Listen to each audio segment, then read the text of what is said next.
बुलंद पहाड़ों और सरसब्ज जंगलात के बीच में एल्डन का अमन पसंद गांव आबाद था। इसके बासी अपनी सादा जिंदगी और नर्म दिलों के लिए जाने जाते, कुदरत के साथ हमाहंगी में रहते थे। दिन खेतों में खेलते बच्चों की हंसिया और लोहार के हथौड़े की ताल से भरपूर होते थे। रातें पर सुकून होती थे, आसमान लाखों सितारों से जगमगा रहा होता था।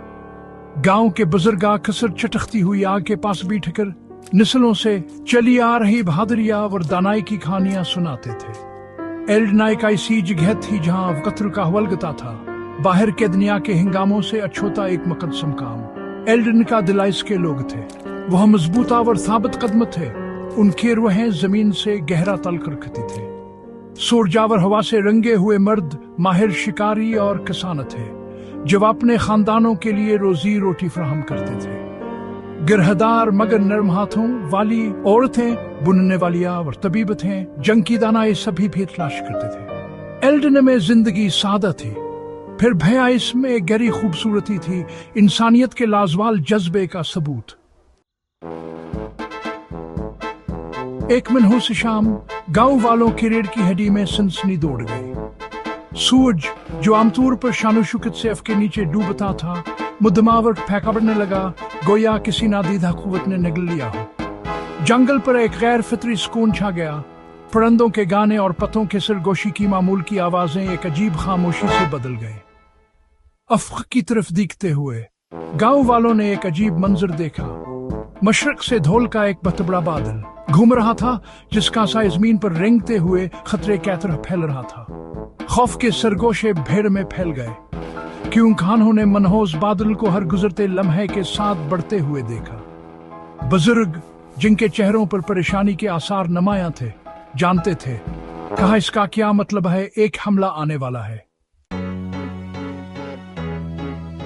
खौफ अगरचे मौजूद था, लेकिन इसने गांव वालों को मफलूज नहीं किया। बुजुर्गों ने अपनी एक कदीम दानाई का इस्तेमाल करते हुए लोगों को जमा किया। औरतों और बच्चों को पहाड़ों के अंदर छुपी हुई गारों में महफूज जगहों पर ले जाया गया, जबकि मर्द जो भी हथियार जमा कर सकते थे अपने घर का दिफा करने के लिए तैयार हो गए। दिल को कुचोते हुए खौफ के बावजूद उनकी आंखों में एक फौलादी अज़्म था। वह किसानावर लोहार थे, सिपाही नहीं, लेकिन वह घेरे हुए भेड़ियों के तरह वहशियाना अंदाज में लड़ेंगे। जैसे है सूरज आखिरकार अफक के नीचे डूब गया, गांव पर लंबे साए डालते हुए एल्डन जिंग के लिए तैयार हो गया। रात गुजरती रही, उम्मीदावर खौफ की आई काबदियत। गांव वाले जंग के चेहरे मशलों के टिमटिमाती रोशनी से रोशन थे, नागजीर तसादम का इंतजार कर रहे थे। अब हकरीब आने वाली फौज की आवाज सुन सकते थे।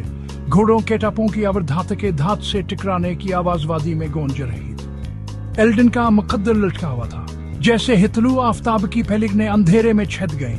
एल्डन के गांव वाले तैयार खड़े थे, उनके दिल एक साथ धड़क रहे थे, करीब आने वाले तूफान के खिलाफ नाफरमानी का ढोल बजाते हुए। आने वाली जंग का नतीजा गैर यकीनी था, लेकिन एक बात वाज़ेह थी, एल्डन के गांव वाले अपने घर, अपने खानदानों और अपने रहन सहन के लिए अपनी आखिरी सांस तक लेंगे।